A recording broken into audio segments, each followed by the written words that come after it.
তো এখানে আমি আমার রেডি হয়ে চলে যাচ্ছিলাম কাকির গোসাইয়ের বাড়ির অনুষ্ঠানে।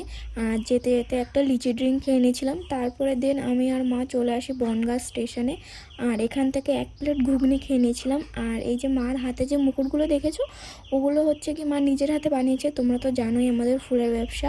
এগুলো বানিয়েছে ওই ঠাকুরের জন্য, আর এত সুন্দর সুন্দর মুকুট বানিয়েছে ঠাকুরকে পরাবে বলে। তারপরে বনগাঁ থেকে ট্রেন ছেড়ে দেওয়ার পরে আমরা নেমে যাই গাগনাপুরে। আর গাগনাপুর স্টেশনে নেমে মা এখান থেকে গোসাই বাড়ির জন্য মিষ্টি নিয়ে নিল।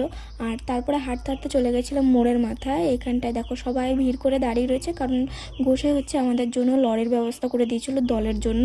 তো এখানে তো প্রায় 1 থেকে দেড় ঘন্টা দাঁড়ানোর পরে এক একটা লরি আসে, আর দলগুলো আগে আগে ওঠে। আর যারা এমনি আমরা দাঁড়িয়েছিলাম তারা আর কি পরে যাচ্ছিলো, ওর জন্য অনেকটা লেট হয়ে যাচ্ছিলো আর অনেক ভিড়। তারপরে অনেক কষ্টের পরে তারপরে গোসাই বাড়ি চলে এসেছি। তো নেক্সট মিনি ব্লগে দেখাচ্ছি।